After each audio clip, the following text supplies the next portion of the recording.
Bendiciones en este día en el nombre de Jesús. Hoy una vez más me propongo compartir la palabra del Señor a través de estos medios.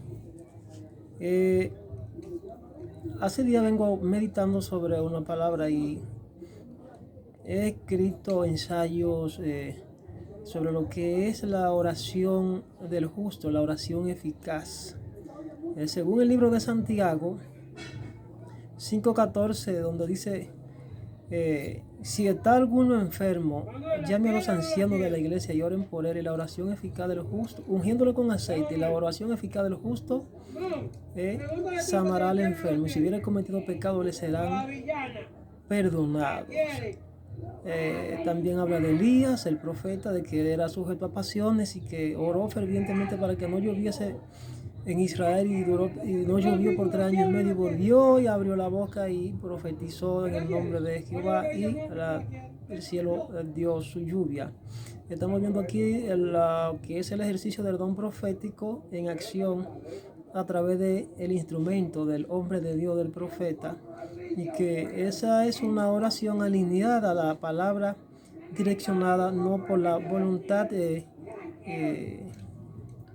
meramente dicha del profeta, sino que el profeta tiene la particularidad que puede operar bajo dos dimensiones de plano. Hay muchas dimensiones sobre las cuales el profeta puede operar, y el canal es la oración.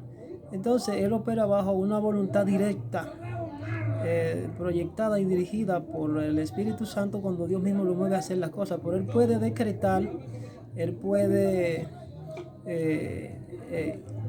en el nombre de Dios, decretar cosas, porque tiene tal autoridad para establecer, establecer el reino de Dios en ese sentido. Ahora bien, para no irme muy lejos, ¿qué es una oración eficaz? Bueno, una oración eficaz es aquella oración que tiene la particularidad de tener la capacidad de alcanzar los objetivos y los propósitos para lo cual se hace, que produce unos efectos esperados. Generalmente la Sagrada Escritura tenemos por costumbre orar unos por los otros, y esto es de Dios, y esto habla de una autoridad que tenemos los creyentes delegada, y que como dice en el libro de Santiago 5:14, nuestro deber es interceder y orar por los hermanos. Entonces, cuando uno decide orar por el hermano, por la iglesia, por todo lo que Dios ponga en tu corazón, pues entonces tú asumes una posición de ser un intercesor en el reino, de ser un sacerdote, y tú asumes la carga del hermano. Entonces hay unas cargas espirituales, unos ataques, unas batallas que tú asumes sobre llevarla conjuntamente con él. Por eso la Biblia habla de que los unos sobrellevemos la carga de los demás. Pero hay un punto que no se puede confundir aquí. Hay lo que se llama ciertos principios que deben ser tomados en cuenta. Para ello, necesariamente tenemos que tomar en cuenta lo que es la dirección, la instrucción, la guianza del Espíritu Santo, la llenura y la manifestación, y lo que significa el revestimiento del poder, puesto que yo creo que nadie que no posea lo que no tiene no lo podrá dar. Más adelante les voy a hablar de unos tópicos, unos pequeños testimonios personales que me sucedieron, y que sí, son cosas que ocurren a veces por la falta de madurez o del conocimiento de la iglesia. Hay un aspecto también que cabe resaltar, señalarlo, que es cuando, por ejemplo, la iglesia trata de impartir lo que es el poder y la administración del don o la promesa del Espíritu Santo. A veces lo quiere transferir, pero no lo puede dar porque no lo tiene. Y yo hablo que necesariamente tú tienes que recibirlo previamente, y hablando de la llenura. Incluso hay unos creyentes ahí que la Biblia registra que Pablo los encontró cuando andaba predicando, y ellos le cuestionó y le dijo: ¿en qué bautismo ustedes fueron bautizados? Y ellos le dijeron: en el bautismo de Juan. Y entonces vuelve el apóstol San Pablo y le pregunta: ¿y ustedes recibieron el don del Espíritu Santo? Eso parecería un tanto ofensivo, puesto que alguien que tiene tanto tiempo conociendo la voluntad y la palabra de Dios, que está lleno de conocimiento y no ha recibido el don de la revelación del Espíritu Santo, tal es el caso de Nicodemo, lleno de conocimiento, pero no había recibido el don del Espíritu Santo. Entonces Pablo, dice la Biblia que Pablo le impuso las manos, porque es una forma de uno impartir y transmitir la promesa de Dios. Le impuso las manos y ellos fueron bautizados por el Espíritu Santo y hablaban en lenguas. O sea, una gran responsabilidad que se tiene todo ministro de la palabra del Señor, de que de alguna manera debe preocuparse de estar lleno, de tener el poder de Dios para poder transferir lo que es los dones espirituales, el don profético. Pero claro, previamente debe haber una dirección, debe haber una llenura, debe haber una instrucción y una orden de Dios. Entonces, cuando la Biblia dice en Santiago 5:14 que llamen a los ancianos de la iglesia, ¿a quién se está refiriendo? Bueno, se está refiriendo a los que han alcanzado madurez, a las personas, a los ministros que han alcanzado un nivel de revelación y que tienen conocimiento de la voluntad de Dios y que han sido ordenados y que están llenos de poder, que han sido instruidos, que han sido llamados, que han sido posicionados por Dios en cuanto al ministerio, el ministerio del diaconato, el ministerio pastoral. Entonces, habla que la oración de fe del justo puede mucho. ¿Qué es la oración de fe? Bueno, la oración de fe, estamos hablando de una oración que no es meramente una oración religiosa, sino más bien una oración dirigida y encaminada por el Espíritu Santo, que es la que real efectivamente trae una convicción en la verdad de Dios. Y yo a esa oración le digo que tiene 3 o 4 características, si se puede decir, que deben tener la oración. Debe tener primero guianza. En esa guianza está la autorización del Espíritu Santo para tú poder ahí orar por alguien o a imponer las manos. Se puede orar por una persona de manera sin tener que ponerle las manos. Tú puedes interceder por él en tu casa, en la iglesia, pero la imposición de la mano es algo muy delicado que lo quiero tratar más adelante. La oración debe tener guianza, debe tener autorización. La oración de imposición de manos debe estar acompañada de poder, porque la oración que tiene poder es la que va a traer una transformación y un resultado y un cambio en la vida del creyente. Todo esto se va a traducir en lo que tú vas a hacer una transferencia del don y la promesa del Espíritu Santo en la persona que quizás no lo tiene, como le pasó a Pablo. Y para esto tú tienes que estar lleno. Tú tienes que tener una unción rebosante. Tú tienes que estar lleno de unción. Tú tienes que estar lleno de poder. De lo contrario, tú no vas a transmitir nada. Y para eso hay que hacer unos sacrificios y unos ejercicios que tú debes de pagar un precio, de buscar ese poder, de buscar esa unción, de buscar esa presencia. Y no solamente la presencia, la unción, sino la autorización y la ordenación de Dios para que pueda transmitir estas cosas. Entonces, estos dones, perdón. Por ejemplo, en la iglesia a veces hay personas que están enfermos, que padecen enfermedades, que tienen debilidades espirituales. Pues la Biblia dice que hay que sobrellevar a los débiles en la fe. Entonces, una forma de sobrellevar a los débiles es orando por ellos, pero no imponiéndole la mano, como en un momento yo veo a mucha gente, pues de todo, como decimos en el argot popular, de todo quítame la paja, quieren estar poniendo la mano, haciendo imposiciones de manos. Más adelante voy a tratar eso y ustedes vean cuál es el resultado que se esconde detrás de la imposición de las manos. Yo no digo que no se ore, pero el imponer la mano es algo muy delicado que hay que analizarlo. Las enfermedades a veces vienen por cuestiones naturales, vienen por causa de Dios, de tratos personales para Dios tratar con el carácter de muchos creyentes que quizás no se quieren someter, y Dios utiliza esos mecanismos, esos métodos. Tal es el caso del apóstol San Pablo, que oró 3 veces y dice que Dios no le concedió la petición ni lo sanó, y esto era un trato personal porque el apóstol Pablo se había enorgullecido por el nivel revelacional y la dimensión espiritual que tenía tan elevada, y estaba experimentando el orgullo y la arrogancia, y Dios le permitió que el enemigo lo abofeteara de manera cual que pudiese humillarse y reconocer esa debilidad, y Dios le dijo: bástate en mi gracia, porque mi poder se perfecciona en tu debilidad. La debilidad de Pablo era el orgullo. Entonces, cuando hablamos de que también hay creyentes que están enfermos por causa del pecado, esa es otra cosa. Entonces hay que tratar de tener este discernimiento a la hora de tú tratar de imponer las manos sobre alguien, no sea que tú puedas absorber o contaminarte y llevar cargas que Dios no te las impuso, o que de alguna manera Él no te autorizó a que impusieras las manos, porque a través de la imposición de manos se transmiten energías negativas, se transmiten espíritus que pueden contaminar tu vida y pueden acarrearte ciertas desgracias que tú no la tenías planificada. Y le voy a hacer un testimonio ahorita más adelante, cómo se transfiere eso.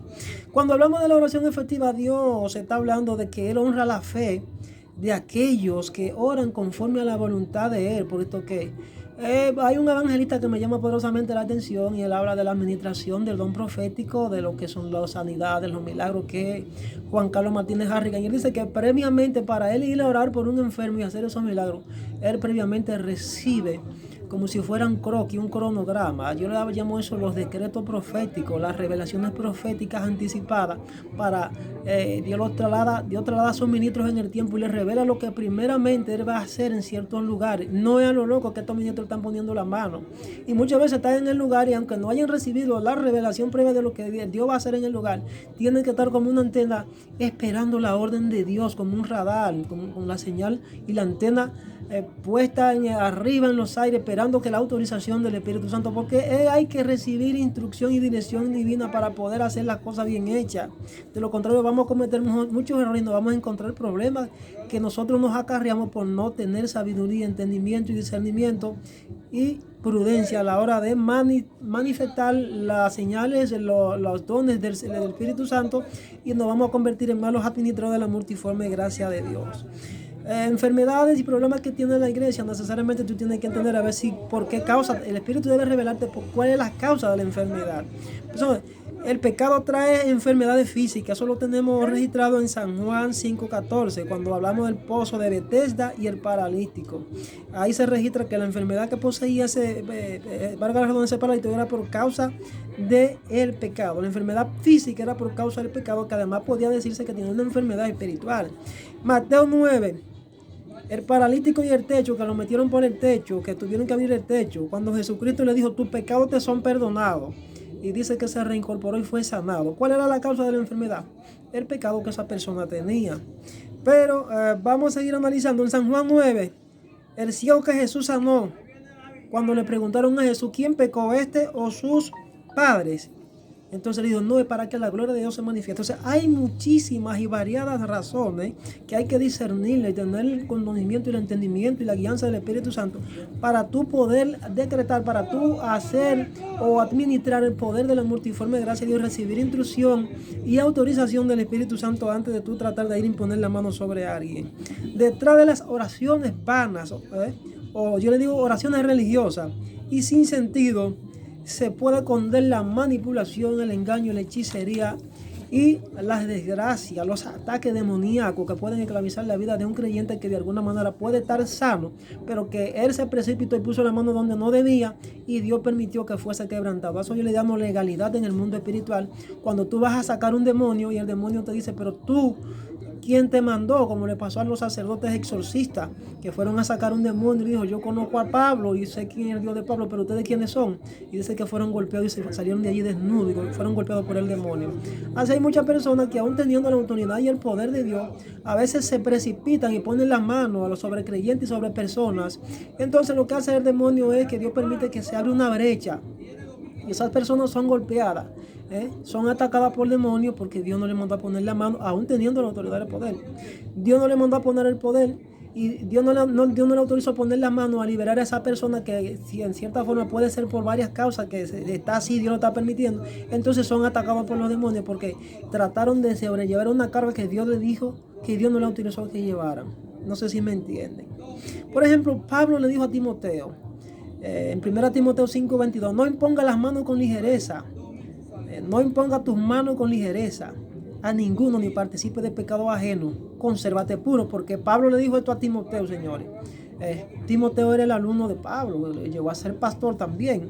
Pablo sencillamente le está diciendo esto a Timoteo, su discípulo, puesto que sencillamente había una costumbre en el pueblo de Israel de que el rabino, tenía la capacidad de cuando formaba al alumno que iba a ser transicionado, que iba a ser posicionado espiritualmente, primero le transfería todos esos años, todo ese tiempo el conocimiento, y cuando se hacía la reunión, o yo digo la celebración de lo que es ungirle, y transferirle el manto profético de lo que es el nivel revelacional y la dirección y la instrucción y la imposición del poder del Espíritu Santo.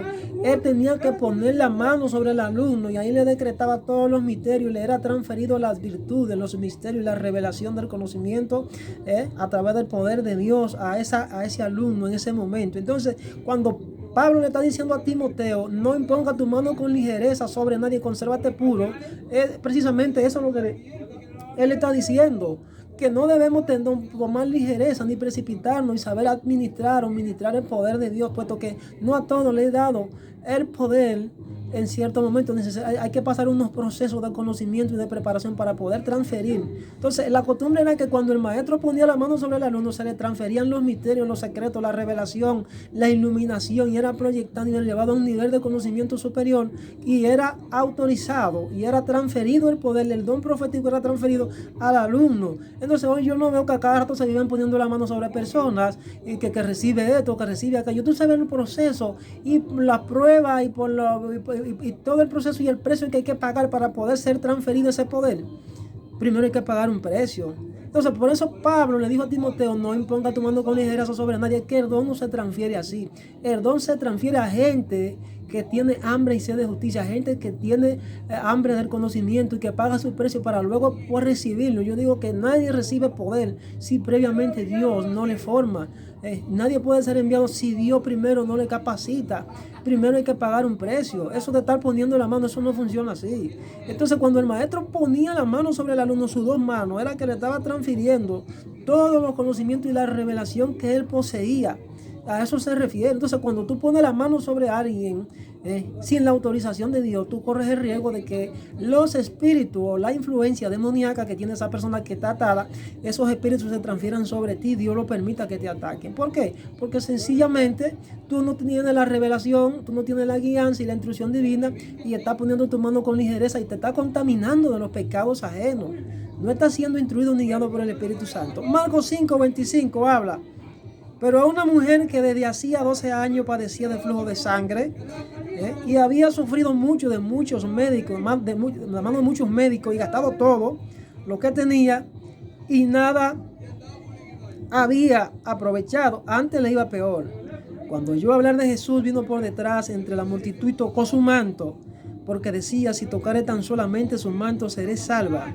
En el versículo 30, Jesús, cuando esta mujer le toca el manto y Jesús de alguna manera siente el toque, y pues, el toque espiritual, porque poder y virtud salió de él, dice, ¿quién me ha tocado? Y los discípulos dicen, pero maestro, la multitud te aprieta y tú estás diciendo que ¿quién me ha tocado? Pero ¿de qué es lo que tú estás hablando, maestro? Eso soy yo parafraseando. Entonces, aquí a Jesucristo está hablando de un toque espiritual, porque la costumbre era que cuando un maestro, cuando un rabino alcanzaba el nivel de conocimiento, de sabiduría y de plenitud y de iluminación espiritual y los conocimientos tan elevados, era de entenderse que no tan solamente la persona, no tan solamente la persona en sí recibía ese revestimiento y ese posicionamiento espiritual, sino que el poder era tan fuerte que el poder no solamente a él, sino que al manto, a la ropa se le transfería ese poder, y el que tocaba el manto de ese maestro recibía esa virtud. Eso viene desde la ley, desde los tiempos del rey Salomón. Y es por eso que la Biblia registra que cuando en un momento iban predicando, dice que le enviaban los delantales, que le enviaban los pedazos de tela. Y esos pedazos de tela, el profeta, el ministro, tenía la autoridad de, a través de ese pedazo de tela, decretar la palabra y transferir el poder a través de ese pedazo de tela, y le enviaba el pedazo de tela a la persona, y con el pedazo de tela se hacían el milagro.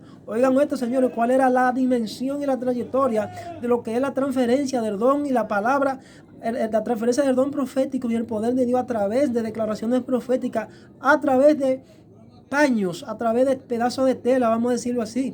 Es por eso que tú ves que a Pedro, cuando va caminando, dice que le tendían las personas en el camino, para que solamente con la sombra de Pedro las personas que estaban enfermas se pararan. Señores, esto tiene una dimensión y una trayectoria muy, muy elevada, pero previamente hay que recibir una guía, una instrucción divina, hay que estar lleno de poder, puesto que si tú no andas en esa dimensión, en esa revelación, y tienes tal autoridad y tal poder, tú no puedes hacer estas cosas. Entonces, tres aspectos fundamentales que Jesús hacía en su ministerio eran: Jesús liberaba, Jesús enseñaba y Jesús predicaba. O sea, el predicar, ¿entiendes? Él predicaba, él predicaba, pero también él primeramente liberar. Entonces, tratar de liberar, tratar de enseñar, vamos a decirlo así, tratar de enseñar a una persona atada, yo digo que es una pérdida de tiempo, porque es como comúnmente nosotros decimos, le entra por aquí y le sale por aquí. Entonces, primero hay que liberar a la persona, pero para liberar a la persona hay que revestirse del manto, hay que revestirse del poder de Dios, hay que revestirse del conocimiento. Primero se liberta a la persona, luego se enseña y luego se le pone a administrar, y para eso toma tiempo. Eso no estamos hablando de que de un día, eso no estamos hablando de un año, de 2, ni de 3, ni de 4, ni de 5, no, es que eso toma tiempo para usted ser un ministro, para usted ser un administrador de la multiforme gracia de Dios. Eso toma tiempo, eso no es de la noche a la mañana. Entonces, aquí yo quiero mencionar que además de la oración y el ayuno, que son elementos esenciales para el crecimiento, para la liberación, para la formación en el creyente, pues si no tiene un acompañamiento de lo que es el alimento, la palabra de Dios, para que esta persona pueda cerrar la brecha a través del conocimiento recibido, son muy pocos los esfuerzos que podrían, los resultados que tenían que obtener al final, puesto que necesariamente esos esfuerzos son truncados, porque es lo mismo que tú ves de esta persona que pasa 1 año, 2, 3, 4, 5, hasta 20 años, y tú lo ves luchando con los mismos demonios, y los creyentes están atados bajo las mismas desgracias.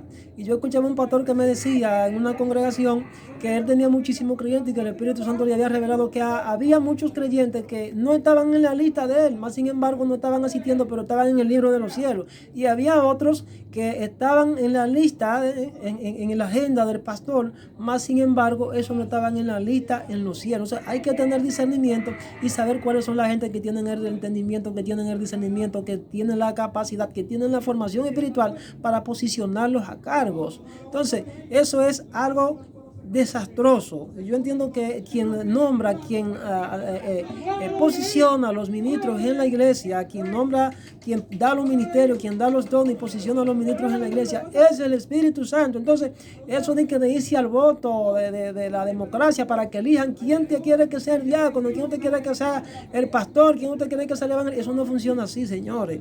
Entonces, 3 testimonios breves que te voy a dar de lo que significa esto, de quién está en poder de orar e interceder por lo demás. Primero, es un ministro que ha sido nombrado, que ha sido asignado, que ha sido revestido, que ha sido enseñado por el Espíritu Santo, que tiene autoridad delegada por Dios. Entonces, en un entonces a mí me sucedió que yo cuando vine de Santo Domingo, me tocó ir a un campo, me reservo el nombre del campo. Entonces, cuando estoy allá, yo siempre acostumbraba a adorar a Dios y alabar a Dios. El Espíritu Santo me da una orden que tenía que orar a la iglesia de un amigo pastor, un funcionario. Entonces, cuando él va allá, me instruye que me recibieran, y cuando yo voy, y yo fui no vestido adecuadamente y andaba uniformado y esa cosa, porque pertenezco a una institución catrense. Entonces, cuando estoy allá, me recibe uno de los pastores, y yo veía cuando algunas mujeres diaconisas, eran como 3 ancianas, y oraban por él de una manera, oraciones vanas, oraciones religiosas.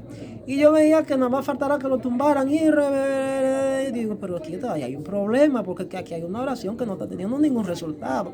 Aquí hay una oración que no está siendo efectiva. Y de repente, cuando terminan de orar por él, para que le toca ver el mensaje, como es natural que siempre se ora por el predicador, me dice: varón, usted que está allá atrás, póngase de pie y pase aquí adelante. Y digo yo, ¿pero a quién es que está llamando? Entonces digo, no, pero no será a mí, yo no ando en condiciones de pararme y ahí adelante. Me sale: varón, es a usted. Y entonces el Espíritu Santo me recuerda: ¿tú te acuerdas que yo te dije que tenía que venir a orar? Digo, ok. Cuando yo iba caminando por el pasillo, me dice el Espíritu Santo: es que tú tienes que orar por él. Pareciera que Dios avergonzó a esas mujeres que están ahí, o esas diaconisas. Digo, sí, Dios las avergonzó. Cuando este hombre me pasa el micrófono, digo, varón, el Espíritu Santo me dice: dile que es una oración que tú vas a hacer. Digo, varón, es una oración que yo solamente vine a hacer. Me sale: sí, varón, haga la oración. Tengo para testificar, para la gloria de Dios, que ni siquiera tuvo que ponerle la mano a ese pastor. Solamente decreté la palabra y cuando el poder de Dios llenó la iglesia que este hombre comenzó a predicar, entonces se pudo sentir la esencia y el poder de Dios y Dios sacudió el lugar. O sea, la oración eficaz del justo es la que tiene resultado. La oración que es autorizada por Él. Hay que estar preparado, hay que ser lleno del Espíritu Santo, hay que ser formado por el Espíritu Santo. No se puede poner la mano con ligereza sobre nadie. Si yo soy muy cuidadoso en eso.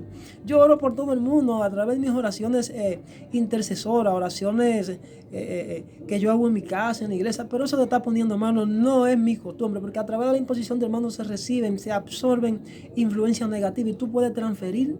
Entonces, comúnmente yo no tengo problema en que la gente ore por mí. Cuando me dicen, pase aquí para que ore por mí, ok, yo voy. Pero primero, mientras tú estás orando, yo estoy intercediendo ante el Padre, porque yo entiendo que cuando Dios te dice a ti que debe de orar por mí, yo sé que yo no estoy mal, que estoy bien, digo, pero algo no está mal, no hay una conexión entre Él y yo.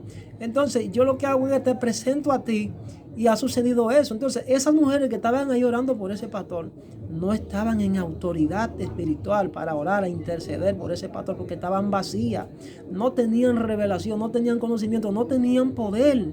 Entonces, ese es el gran problema que ocurre en la iglesia, que no hay guianza en el Espíritu Santo. Se ha irrespetado la guianza y la instrucción divina, que los cultos son dirigidos por el hombre. Entonces, hay veces que cuando el hombre termina, a veces es que o cuando el Espíritu Santo termina, algunos predicadores siguen ellos y hay que lo dañan. Entonces la guianza se hace necesaria. Hay predicadores que malogran todo su mensaje porque se la pasan la mayor parte del mensaje hablando sobre testimonios personales, sobre sus propias glorias, sobre su propia fuerza, pero en ningún momento glorifican al Padre, ni al Hijo, ni al Espíritu Santo. Entonces son mensajes malogrados, son mensajes basados en la carne, testimonios que de alguna manera Dios no ha obrado en ellos, sino testimonio diabólico, recordando su pecado en un altar. Pero por Dios, ¿y qué es esto? Entonces, otro testimonio que me sucedió fue de una hermana que me tocó en una iglesia y ella me dice, varón, pase aquí que el Espíritu Santo me dice que tengo que orar por usted. Yo digo, yo no tengo problema en que usted ore por mí. Entonces cuando ella ora por mí y yo me dice, usted tiene que, lo veo muy callado, me dice el Señor que usted está muy callado, que tiene que hable. Y digo, pero qué, esto como que no está muy claro. Digo, pero qué, y ya es esto. Y la veo orando y la veo atentando y la veo que está, eso son presunciones, son adivinaciones. Digo, pero esto como que no está claro. Entonces yo digo, pero ¿sobre qué? Me sale, usted tiene que hacer algo para el Señor. Digo, ok, yo me voy a mi casa, luego después que me voy, me acuesto a dormir y mientras duermo hay una revelación profética que fluye y el Espíritu Santo lo que me está mostrando y me dice que esa pastora, esa mujer no está en autoridad espiritual para orar por mí, que ciertamente lo que ella tenía era un espíritu de adivinación. Para no ir muy lejos, yo duré casi un mes ministrándole la palabra de Dios. Y a lo último volví y le dije, sierva, vuelve a llorar por mí. Cuando volvió lloró por mí. Entonces ahí fue que se destapó la olla de Pandora y lo que había era una influencia demoníaca y un espíritu de adivinación que la poseía, porque ella siempre vivía poniendo la mano sobre los creyentes.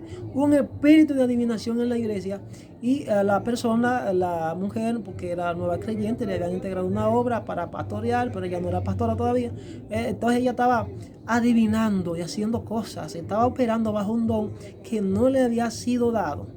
Ella estaba en un proceso de preparación, estaba en un proceso de formación, pero no estaba formada específicamente para desempeñar el ministerio. Una cosa es que Dios te llame, una cosa es que Dios te prepare y otra cosa es que ya tú hayas sido enviado por Él. Pero precipitarte a tú hacer cosas sin antes haber recibido la orden, ni la unción, ni el poder, ni la autoridad para tú hacerla, es lo mismo que tú entonces ser avergonzado, porque el Señor también te avergüenza para que tú seas disciplinado y esperes el tiempo de Él.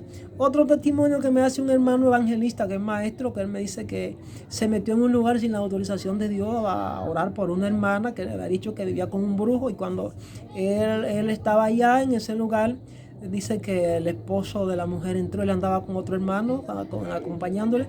Entonces él me dice que cuando entró el brujo, la persona que era esposo de la cristiana, la hermana que era pastora, dice que cuando ese demonio, vamos a decirlo así, ese agente del diablo llegó al lugar, lo primero es que con mucha autoridad ni siquiera saludó y le dijo a él, ¿qué usted hace aquí? Le dijo al evangelista, ¿qué usted hace aquí? Y pasó de largo y volvió de allá para acá. Cuando volvió de allá para acá, vino y le dio la mano. Cuando le dio la mano y lo entró a coger, se saludó con él. El evangelista me dice, amigo mío, que a él pudo sentir un ataque diabólico, que a él se le retorció la boca, él sintió que moría, él sentía que le iba a dar un infarto y se le paró la respiración. Y cuando el brujo vio que no lo podía matar, entonces le echó mano un cuchillo para irle encima. Él andaba con una persona que era militar y el hermano iba a jalar un arma de fuego. Le dijo, no lo haga. Y tuvieron que irse del lugar. Esto me recuerda a mí el caso de el apóstol San Pablo, que él intentó entrar a un lugar.